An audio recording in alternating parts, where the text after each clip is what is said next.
우리 서로 함께 인사합니다. 하나님의 은혜가 함께하기를 함께 인사합니다. 자, 우리 한번 따라할까요? 성도는, 다시 한번, 성도는 어제를 통해 오늘을 살고 내일을 바라보며 오늘을 산다. 내가 지금 오늘을 살고 있는데 오늘 내가 살고 있는 이 성도의 삶이 어떤 삶이냐, 전 이렇게 한번 정리해 보았습니다. 어제를 통해서 오늘을 산다는 거죠. 우리가 어제에 우리를 인도하신 하나님이 없다면 오늘은 없을 것입니다.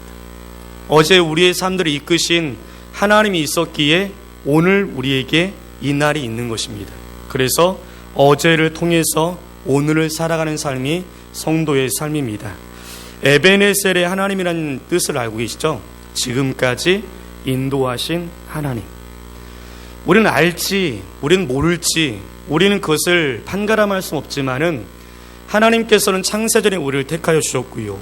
그 긴 역사 가운데 하나님은 한시도 우리를 외면하지 아니하시고 우리의 삶 하나하나 삶들을 간섭하시며 지금까지 우리를 인도해 주었다는 것입니다. 하나님의 인도함이 없었다면 오늘 우리가 하나님 앞에 예배할 수도 없고요. 하나님의 이끄심이 없었다면 오늘 우리가 이 시간에 하나님을 찬미할 수 없다는 것입니다. 우리 어제를 통하신 오늘의 삶에 하나님 앞에 감사하는 저와 여러분들의 삶이 되어지기를 간절히 소원합니다. 또한 우리가 잊지 말 것은 뭐냐면 내일을 바라보며 내일을 기대하며 오늘을 살자는 것입니다. 그냥 오늘의 삶으로만 우리가 끝난다면 내일 우리가 어떻게 될지, 내일 우리의 삶에 어떠한 일이 있을지 막막한 가운데서 전혀 희망이 없는, 소망이 없는 삶을 살아간다면 오늘 우리의 삶을 얼마나 불쌍하겠습니까? 하나님께서 내일까지도 책임져 주신다는 그 믿음이 있기에 오늘 또 열심히 믿음을 따라 걸어가는 삶이라는 것입니다. 여호와 이레의 하나님 아시죠? 모든 것을 준비하시고 모든 것을 예비하신 하나님. 하나님은 과거의 하나님뿐만 아니라 어제까지 지켜주신 하나님뿐만 아니라 또다시 내일도 우리의 삶들을 준비하시고 이끄시고 주장하시고 보호하시고 섭리하시고 이렇게 보도 반복하면 여러분들이 아멘 아멘 하시면 됩니다. 내일의 하나님을 우리가 바라보기에, 내일의 하나님을 우리가 기대하기에 오늘 비록 내 삶에 고난이 있을지라도, 오늘 내 삶에 희망이라는 것이 전혀 없을지라도 우리는 또다시 믿음의 걸음들을 한 걸음 한 걸음 걸어갈 수 있다는 것입니다.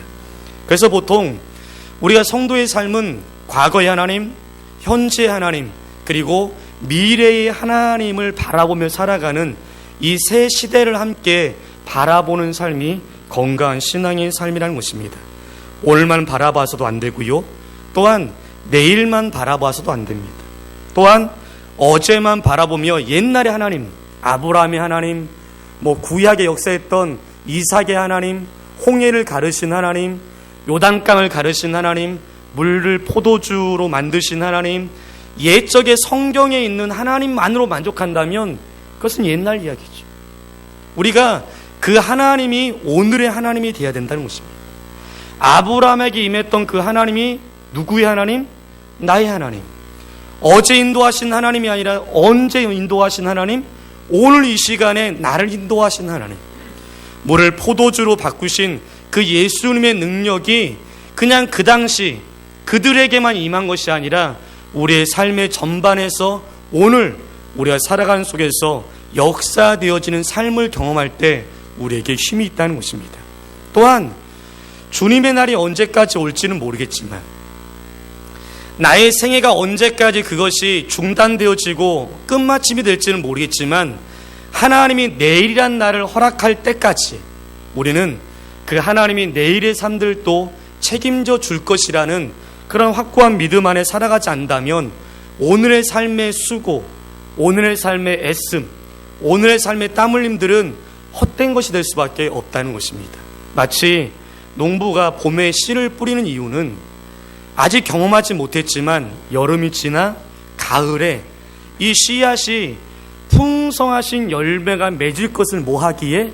기대하기에 봄에 씨를 뿌리는 것입니다. 우리의 믿음이 무엇이냐? 우리 성도의 삶이 무엇이냐면 오늘의 삶의 애씀, 오늘의 믿음의 수고, 오늘 삶의 믿음의 걸음들은 마침내 하나님이 기억하여 주셔서 이 걸음이 어느 순간 때는 반드시 기쁨의 단을 거둘 것이라는 믿음이 있기에 오늘 우리가 내일을 바라보며 오늘을 살아갈 수 있다는 것입니다. 참 멋진 말 아니래요? 멋진 말 아닙니까? 제가 만든 말입니다. 우리 한번 다시 한번 따라할까요? 성도란 어제를 통해 언제 살고? 오늘을 살고, 또한 언제를 바라보며 내일을 바라보며 언제를 사는 거? 오늘을 살아가는 거. 그러면 결론은 뭐예요? 오늘을 살아가는 삶이 참 가치 있다는 거죠. 오늘을 지금 살고 있다는 것, 내 코에 숨을 쉬고 있고 내 심장이 뛰고 있고 나의 입술을 통해 하나님을 찬미할 수 있다는 이 오늘, 지금 이 시간은 굉장히 복된 시간이라는 것입니다. 여러분들은 대단한 은혜 가운데 살고 있는 특별한 존재라는 것을 잊지 않기를 간절히 소원합니다.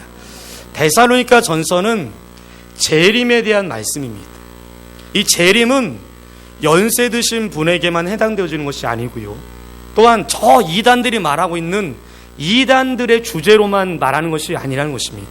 재림은 우리 믿는 모든 성도들이 반드시 알아야 되고, 또한 우리는 예수님이 이 땅 가운데 초림 이후에 말세의 지마를 살고 있는 우리의 삶입니다.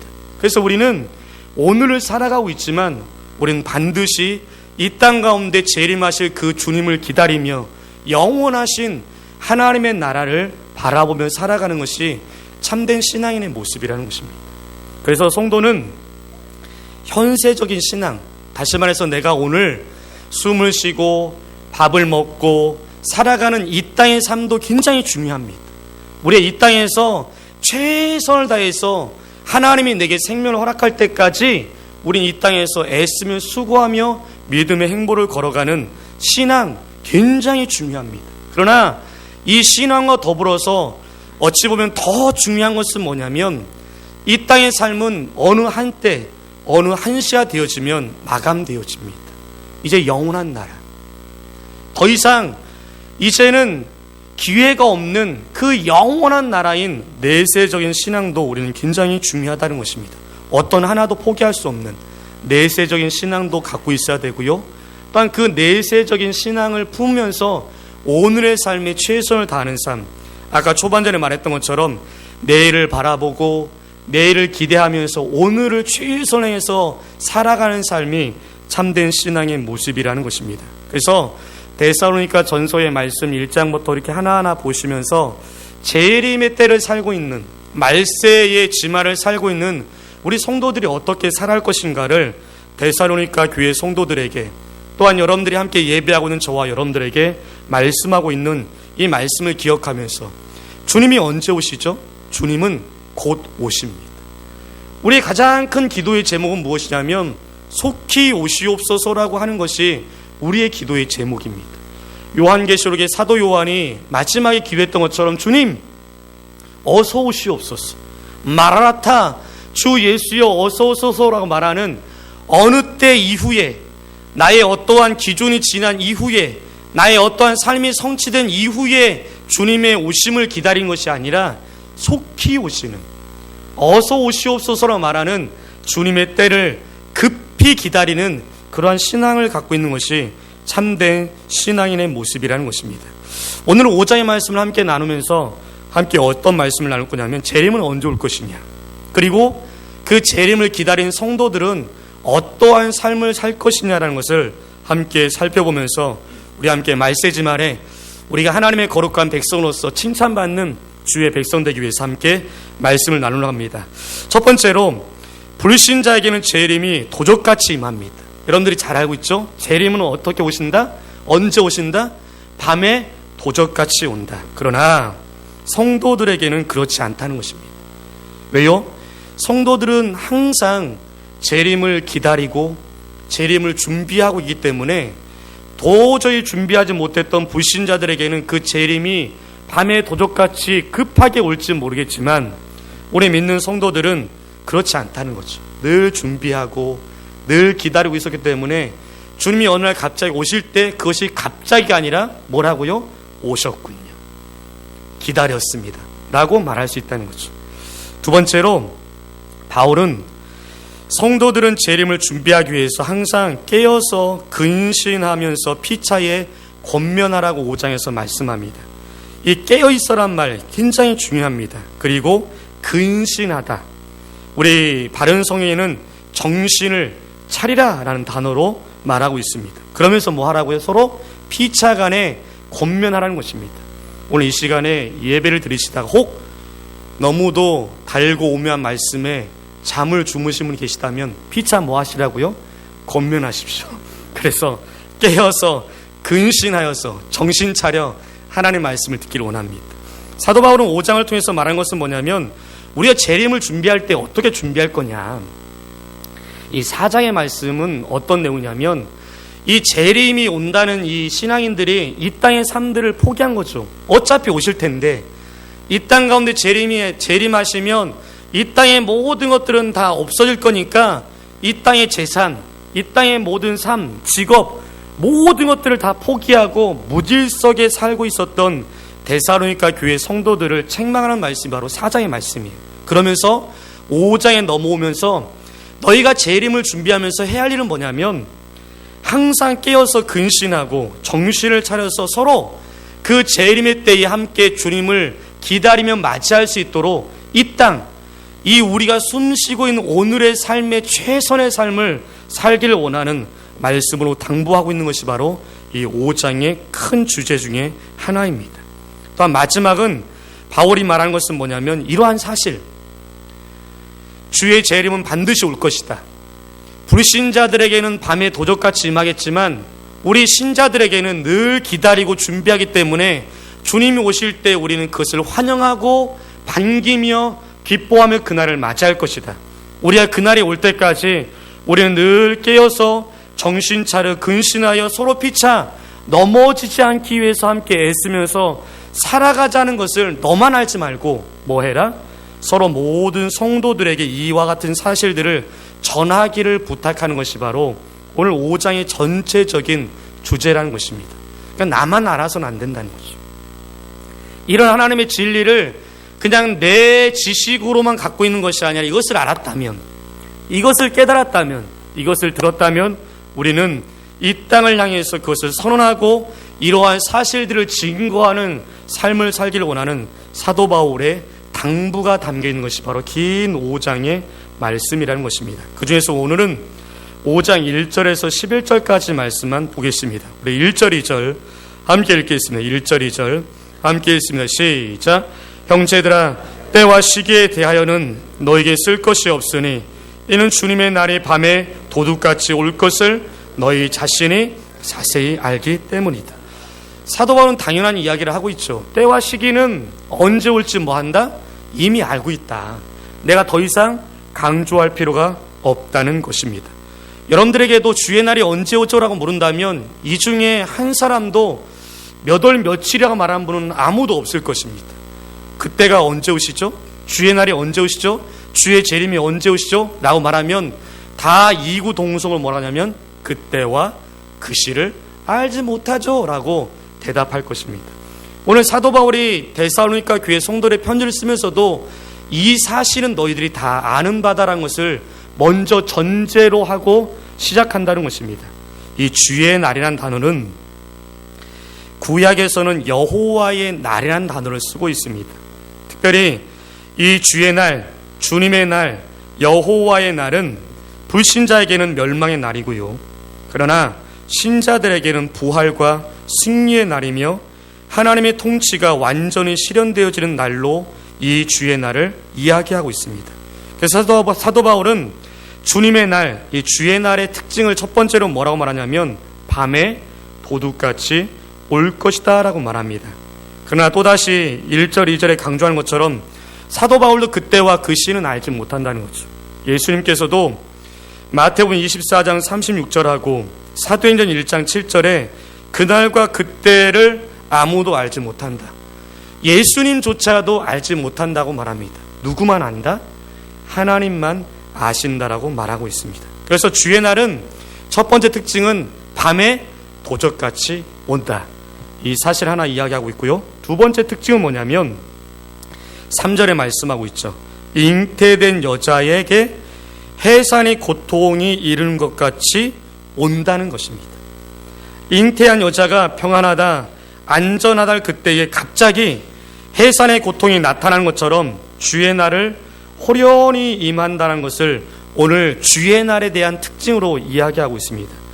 저도 아이 둘을 낳았지만 이 사도 바울이 참 멋진 이 비유를 쓰고 있죠.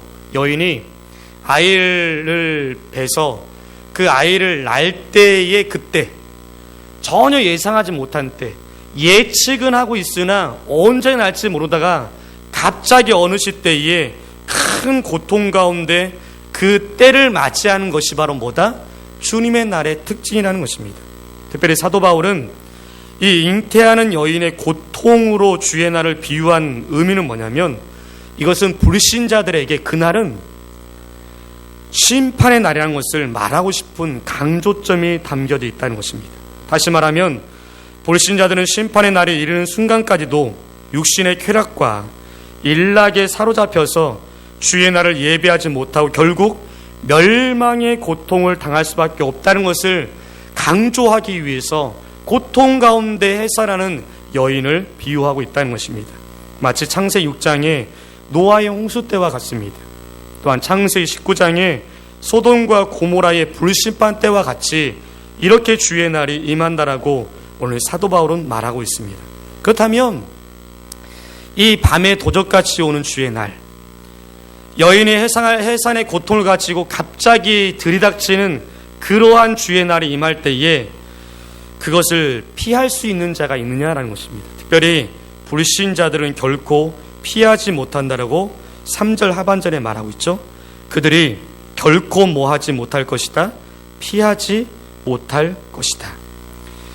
성경에는 하나님의 뜻을 거스린 자들이 마지막 날에 하나님의 심판을 면하기 위해서 발버둥 치지만 결국에는 아무도 이 심판을 피하지 못한다는 것을 여러 많은 성경을 통해서 기록하고 있습니다.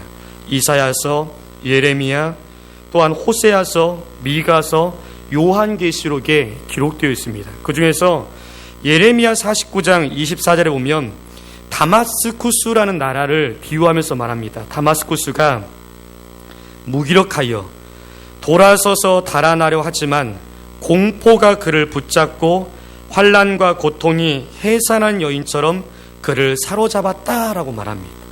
다마스쿠스가 무력했다는 겁니다. 그리고 그 공포가 그를 붙잡아서 더 이상 그를 움직일 수 없을 만큼 그 심판할 때를 피하지 못하는 것을 이 비유로 이야기하고 있다는 것입니다. 예레미야 50장 43절에도 바빌로니아를 비유해서 말합니다. 바빌로니아 왕이 그들에 대한 소문을 듣고 그의 손에서 맥이 빠졌으므로 고통이 그를 사로잡아 그가 해산하는 여인처럼 괴로워하였다라고 말합니다. 그러니까 주의 날에 들이 당하는 이때, 이 모습, 이러한 상황들을 오늘 사도 바울이 정확하게 오늘 이야기하면서 그러나로 오늘 데살로니가 중요한 것은 뭐라고요? 그러나라는 단어입니다. 우리 말씀 읽어볼까요? 4절 5절 4절 5절 함께 읽습니다. 시작.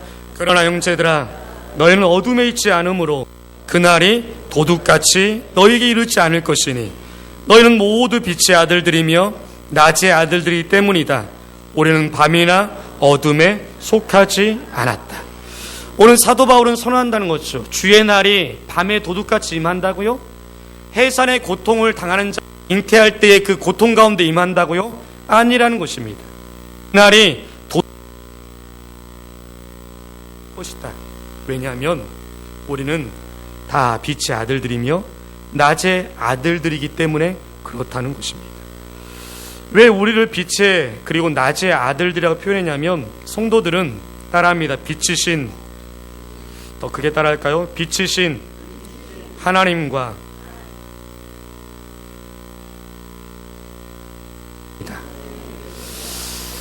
내가 빛의 아들이고 낮의 아들인 이유가 뭐라고요? 빛 되시고 낮 되신 하나님과 예수 그리스도의 자녀라는 것을 사도 바울이 지금 이야기하면서 무엇을 강조하냐면 너희는 누구다?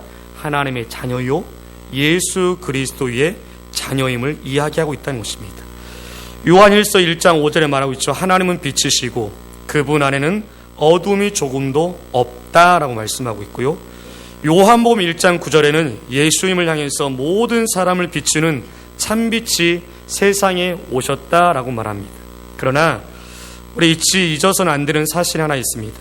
우리는 원래 빛의 자녀가 아니었습니다. 우리는 원래 낮의 아들들이 아니었다는 것입니다. 우리는 어둠의 자녀였고요, 멸망의 자녀였으며 저 사단의 그 괴계 속에서 넘어질 수밖에 없었던 소망이 없는 자였다는 것입니다.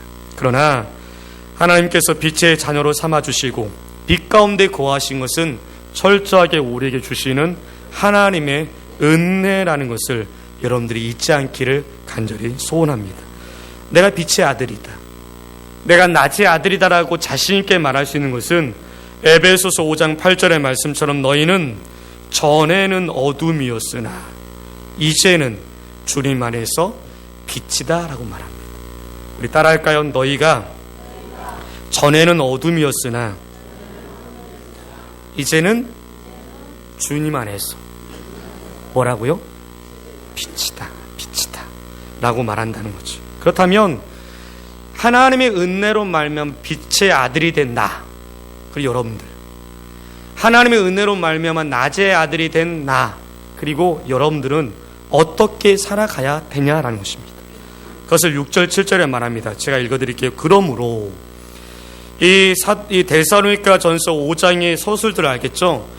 내가 그때와 그 시기에 대해서는 말할 필요가 없다. 왜? 너희가 이미 알고 있기 때문에. 근데 그때가 올 때에 주님의 날의 특징은 뭐라고요? 밤에 도적같이 올 것이고 해산의 고통을 당하는 여인처럼 그날에 올 것이다. 그래서 불신자들에게는 고통이 임할 것이고 그날은 멸망의 날이고 그날은 심판의 날일 것이다. 그러나 너희는 어둠에 있지 않고 빛의 자녀요 낮의 아들들이기 때문에 그날이 도둑같이 너에게 이르지 아니할 것이다. 그러므로 너희는 빛의 아들처럼 아들이고 낮의 아들이니까 그러한 아들답게 살아가는 삶이 어떠한 삶인가에 대해서 오늘 6절 7절에 말씀하고 있다는 거죠. 그러므로 라는 말씀으로 시작되어진다는 말씀을 설명하기 위해서 이런 말씀을 드렸습니다. 그러므로 우리는 다른 이들처럼 잠자지 말고 오직 깨어서 정신을 차리자.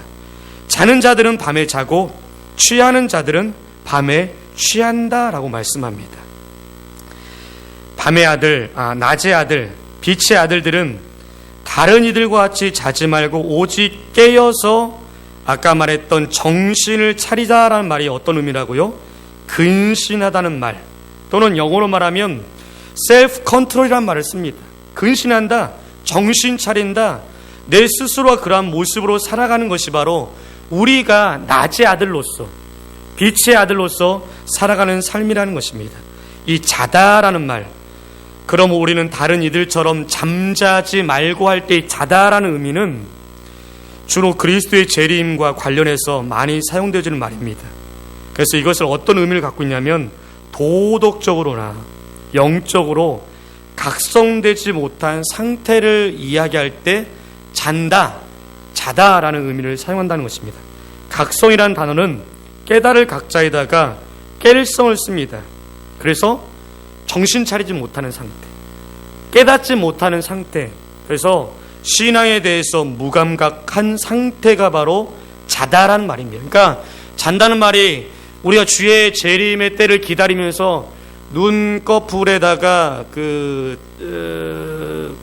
성냥개비를 이렇게 꽂아가지고 밤새 자지 말라는 말이 아니고, 우리 영적으로 무감각한 가운데서 각성되지 못한 상황 속에 살지 말고 영적으로 민감하게 우리가 늘 감각 가운데서 살아가는 말씀으로 우리에게 말씀하고 있다는 것을, 이것을 좀 더 상세하게 말한 것이 바로 8절의 말씀이거든요. 8절 함께 읽겠습니다. 시작.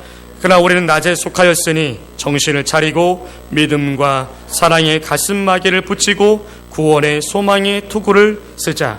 반복되어지는 말씀 같지만 여러분들이 정신을 차리는데, 낮에 속했는데 어떻게 우리가 좀 더 적극적으로 삶을 살아가냐? 믿음과 사랑의 가슴바귀를 붙이고 구원의 소망의 투구를 쓰자라고 사도 바울은 말합니다. 자, 이때 여러분들이 어디 성경 구절이 갑자기 뇌를 딱 스칩니까? 믿음과 사랑의 가슴바귀를 붙이고 구원의 소망을 투구를 쓰자. 어디 말씀이 뇌를 스치세요? 다들 알고 계시죠? 에베소서 6장 말씀, 그죠? 제가 읽어드리겠습니다. 그러므로 하나님의 전신갑주를 취하여라. 이는 너희가 악한 날에 대적하고 모든 것을 행한 후에 설 수 있게 하기 위한 것이다. 그러므로 너희는 서서 진리에 너희 허리띠를 동이고 의의 가슴바귀를 붙이고 발에는 평화의 복음을 전할 준비로 신을 신고 모든 것에 대하여 믿음의 방패를 가지고 이것으로 악한 자의 모든 불화사들을 능히 소멸시키며 구원의 도구와 성령의 겁, 곧 하나님의 말씀을 가져라. 모든 기도와 간구로 항상 성령 안에서 기도하고 이를 위하여 모든 인내와 성도를 위한 간구로 깨어 있어라. 아멘. 이 말씀이 기억납니다. 사도 바울은 에베소 교회에게 향했던 말씀을 또다시 데살로니가 교회 성도들에게 또다시 강조하고 있는 말씀입니다. 다시 말해서 우리가 말세지말 살아면서 교회가 무엇을 할 것이냐, 교회인 개개인이 무엇을 할 것이냐, 그 개개인 교회들이 모여있는 또 다른 교회 공동체가 무엇을 할 것이냐에 대해서 오늘 말씀하고 있다는 것입니다. 또 하나, 믿음과 사랑의 가슴바귀를 붙이고 구원의 소망의 투구를 쓰자라고 말할 때 또다시 또 뇌리에 스치는 또 다른 단어가 뭐가 있을까요? 다들 알고 계시지만 겸손하여서 대답 안 하시는군요. 믿음, 소망, 사랑. 고린도전서 13장 13절에 말하죠. 그러므로 믿음, 소망, 사랑, 이 세 가지는 항상 있어요. 우리가 말세지만을 살고 있는 우리, 교회된 우리, 예수 그리스도의 재림의 때를 기다리고 있는 우리가 늘 간직하고 있어야 될 것은 무엇이냐?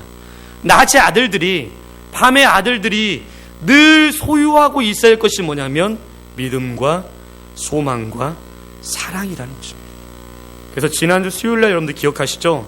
이것을 데살로니가 교회 성도들에게 편지를 쓰면서 1장 2절 3절에 너희는 내가 기도하면서 너무도 감사한다라고 말하면서 이 세 단어를 씁니다. 제가 읽어드리겠습니다. 데살로니가 전서 1장 2절 3절입니다. 우리가 너희 모두에 대하여 항상 하나님께 감사하고 기도할 때에 너희를 말한다. 우리 3절 함께 읽을까요? 시작. 이는 너희 믿음의 행위와 사랑의 수고와 우리 주 예수 그리스도에 대한 소망의 인내를 우리 하나님 아버지 앞에서 끊임없이 기억하였기 때문이다. 결론이 나오죠. 낮의 아들들은 어떻게 살아갈 것이냐, 빛의 아들들은 이 말세지말의 주의 재림을 기다리면서 어떻게 살아갈 것이냐, 믿음의 역사, 믿음의 행위를 우리에 펼치며 살아가자는 것이죠. 사랑의 수고를 하며 애쓰며 땀 흘려 사랑을 전하자는 거죠. 그리고 우리 주 예수 그리스도에 대한 소망의 인내를 가지고 비록 오늘 곤고한 길, 고난의 길, 고통의 길, 낭망의 길, 아픔의 길, 전혀 희망이 없는 길을 갈지라도 소망의 인내를 품고 우리 하나님 아버지 앞에 끊임없이 이 세 가지의 사실, 믿음의 역사, 믿음의 행위, 사랑의 수고, 우리 주 예수 그리스도에 대한 소망의 인내를 가지고 오늘 본문의 말씀을 빗댄다면 믿음과 사랑의 가슴바귀를 붙이고 구원의 소망을 투구를 쓰자라고 오늘 사도 바울이 우리에게 말씀하고 있다는 것입니다. 이 땅의 삶은 전쟁입니다. 그래서 사도 바울은 철모에 해당되는 투구를 이야기하고 있고요. 현재 방탄조끼를 해당되어지는 흉배, 가슴바귀를 언급하면서 이 땅의 삶, 말세지면을 살고 있는 빛의 아들들, 낮의 아들들의 삶들은 전투라는 것을 오늘 강조하고 있습니다. 그냥 하루하루 삶이 여유있게 살아가는 삶이 아니라 내 목숨이 오고 갈 수 있는, 나의 생명이 오고 갈 수 있는 긴박감 가운데서 전쟁을 치르는 군사적인 의미로 오늘 말세를 살고 있는 우리들의 삶을 오늘 이야기하고 있다는 것입니다. 사단 마귀는 하나님의 자녀들을 넘어뜨리기 위해서 오는 사자같이 두루 다니면서 지금도 여전히 삼킬자를 찾아다니고 있다는 것입니다. 그래서 우리가 오늘 깨달을 것은 깨어있어 정신 차려서 이 세 가지 믿음, 소망 세 가지가 우리가 하나도 놓치지 않는, 하나도 빼앗기지 않는, 하나도 소실되지 않는 주의 거룩한 군사가 되기를 간절히 소원합니다. 그러면서 오늘 9절과 10절에 참 멋진 말을 하고 있습니다. 이것이 하나님의 은혜요, 내가 오늘 하나님 앞에 참여할 수밖에 없는 말씀이라는 거죠. 9절 10절 우리 남자 성도님들이 9절을 읽고 우리 여자 성도님들이 10절을 읽어볼까요? 함께 읽습니다. 시작. 하나님께서 우리를 세우신 것은 진노를 받게 하기 위해서가 아니라 우리 주 예수 그리스도로 말미암아 구원을 받게 하려는 것이다. 10절 시작.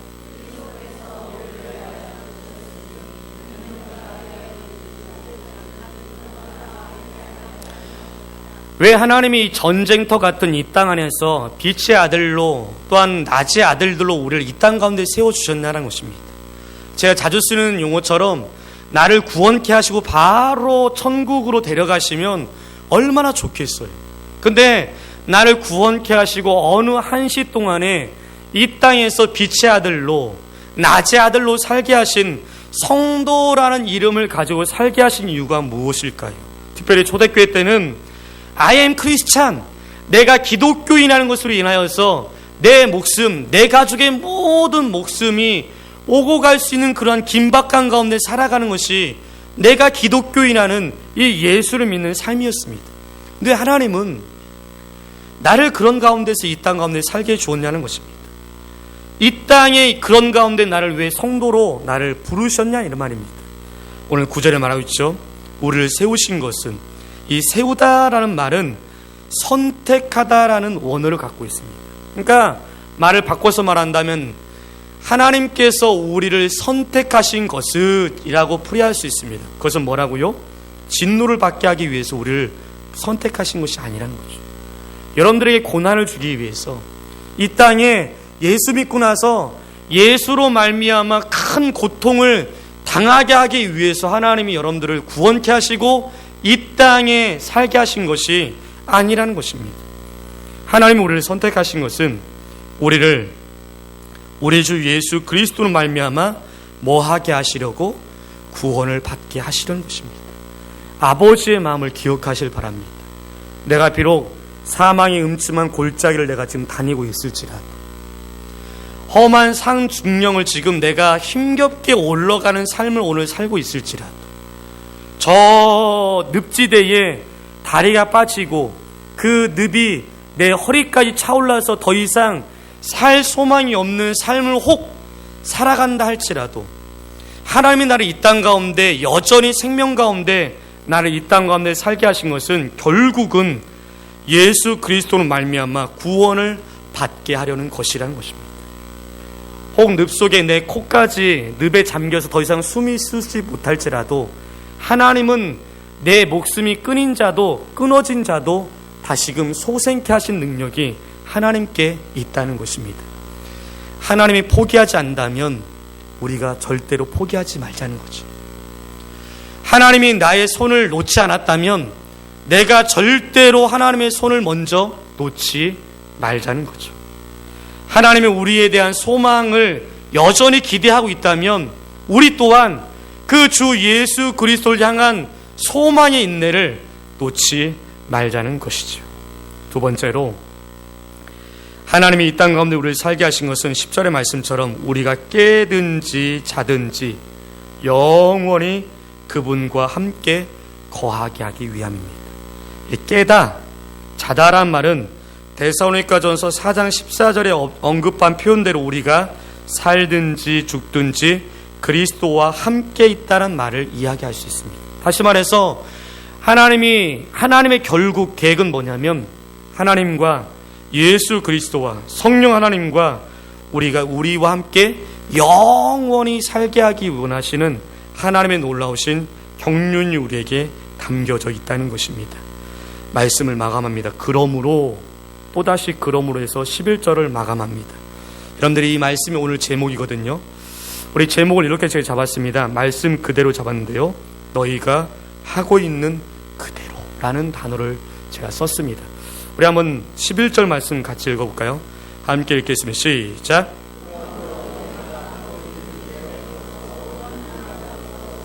우리 아멘 할까요? 우리 다시 한번 읽겠습니다. 시작. 그러면 너희가 하고 있는 그대로 서로 권면하고 서로 세우라. 아멘. 사도 바울은 새로운 이야기를 하고 있지 않습니다. 사도 바울은 데살로니가 교회 성도들에게 전혀 성경에서 말하고 있지 않는 이야기, 전혀 우리의 삶의 신앙의 삶 속에서 전혀 행하지 않았던 특별하거나 새로운 것이거나 생소한 것을 말하고 있지 않고 뭐라고요? 너희가 하고 있었던 그대로 행하라는 것입니다. 너희가 원래 행하고 있었던 그대로 살아가는 삶이 말세 지마를 살고 있는 낮의 아들 빛의 아들 하나님 백성들의 삶이라는 것입니다. 그렇다면 너희가 하고 있는 그대로란 단어가 뭘까요? 그것은 아까 우리 중반전에 말했던 것처럼 데살로니가 교회 성도들을 칭찬하면서 너희들의 신앙의 삶 속에 내가 칭찬하고 감사할 것이 있는 것이 뭐냐면 믿음의 행위, 믿음의 역사, 사랑의 수고, 우리 주 예수 그리스도에 대한 소망의 인내가 있다는 것을 기억하면서 내가 너무도 감사하며 기도할 때마다 내가 그것을 하나님 앞에 감사하다고 말하면서 데살로니가 교회 성도들이 늘 하고 있었던 것이 뭐냐면 믿음의 행위, 믿는 자로서의 역사를 보이며 사랑의 수고, 내가 먼저 받았기에 그 받은 사랑을 또 다른 이들에게 하나님에게 그 사랑을 표현하는 사랑의 수고, 또한 이 땅의 삶에 연연하지 아니하고 이 땅 가운데 고난이 있어도 주 예수 그분이 초림하신 이후에 또다시 재림하실 그날을 바라보며 소망의 인내를 바라보고 살아가는 너희가 하고 있는 그대로 행하라고 오늘 말씀하고 있습니다. 오늘 우리에게 특별히 말세지만을 살아가면서 저 이단들이 말하는 것처럼 모든 재산들을 다 팔아 교회에 모여 그날만을 바라보며 모든 것을 다 포기하라고 말하지 않습니다. 아니면 또 다른 저 이단들이 말하는 어떤 또 다른 방법을 통해서 주의 재림을 기다리라고 말씀하고 있지 않습니다. 우리가 늘 해왔던 것처럼, 늘 우리가 평상시 살아왔던 것처럼 우리가 믿음의 역사를 행하고 사랑의 수고에 애쓰고 주 예수 그리스도에 대한 그 소망 인내를 품며 살아가는 그 삶을 살아갈 때에 그것이 바로 빛의 아들이요 주의 재림을 기다리는 하나님 백성으로서의 삶이라는 것을 오늘 사도 바울이 말하고 있다는 것입니다. 오늘 이 말씀을 읽으면서 에이 별것도 아니네 라고 말하실 수도 있습니다. 그러나 이것이 신앙입니다. 이것이 믿음이고요, 이것이 우리가 살아가는 우리의 삶의 원래의 모습입니다.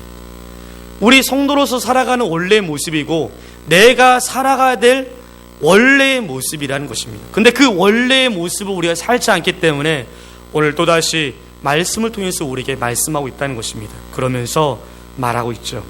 그럼 너희가 하고 있는 그대로 뭐 해라? 서로 권면하고 서로 세우라라고 말합니다. 우리는 연약한 자이기에 믿음의 역사, 사랑의 수고, 주 예수에 대한 소망의 인내가 어떤 때는 잃어버릴 때가 있고 약해질 때가 있고 망각되어질 때가 있고 어떤 때는 여러 많은 현실의 고난 때문에 이것을 이렇게 놓칠 때가 있다는 것입니다. 그럴 때 우리는 뭐 하자고요? 서로 권면하고 서로 세우자는 것입니다. 이 세우다라는 단어는 집을 세운다라는 원어의 의미를 갖고 있습니다. 하나의 건물이 저쪽 사적에도 좀 아파트가 세워지고 있던데 건물이 세워지기 위해서는 그냥 시멘트를 팍 버버린다고 건물이 뚝딱 세워지는 게 아닙니다. 기초가 세워져야 되고 또한 기둥이 세워져야 되고 그리고 외벽과 여러 가지 공정을 통해서 하나의 건물들이 세워지는 것입니다. 그리고 이 건물이 하나가 세워지기 위해서는 어떤 한 사람, 어떤 하나의 방법만 필요한 것이 아니라 어떠한 하나의 재료만 필요한 것이 아니라 서로 함께 여러 많은 것들이 함께 동참되어지고 협력되어지고 또한 연계되어져서 순차적으로 이 진행되어질 때에 굳건한 집이 세워질 수 있다는 것입니다. 우리가 말세의 지만을 살고 있으면서 우리 하나님 백성으로서 온전히 굳건히 하나님의 거룩한 교회로서, 교회는 건물의 교회가 아닙니다. 불러냄을 받은 한 사람 한 사람들이 교회고 그 교회들이 모여진 공동체가 교회인데 그 교회가 온전히 세워지기 위해서 마치 집이 세워지는 것처럼 서로서로 함께 협력하고 서로서로가 함께 도우고 서로서로 함께 힘을 모아 함께 세워갈 때에 굳건한 그리고 그날을 바라보며 주의 날 주님이 오실 때에 참된 교회로 하나님 앞에 기쁨으로 맞이할 수 있음을 오늘 성경에서 사도 바울은 우리에게 말하고 있습니다. 우리 주의 날이 속히 오기를 기도합시다. 그리고 그날을 위해서 우리가 한시도 깨어서 기도하고 서로 정신 차려서 함께 서로서로가 권면하며 믿음의 역사를 마음껏 발휘하고 사랑의 수고를 마음껏 애쓰고 또한 주 예수 그리스도의 소망에 인내 오래 참을 품고 우리 함께 집을 세워가는 자처럼 굳건한 집을 세우는 저와 여러분들의 삶이 되어지기를 간절히 소원합니다. 주의 날은 영광의 날입니다. 주의 날은 기쁨의 날입니다. 주의 날은 승리의 날이요 주의 날은 하나님의 나라가 완전히 이루어지는 나라입니다. 우리 그 하나님 나라를 기대하며 마라나타 주 예수여 어서 오소서. 그러나 오시기 전까지 뭐 하자고요? 우리 하고 있는 그대로 우리 최선 다해서 함께 살아가는 삶이 되어지기를 간절히 소원합니다.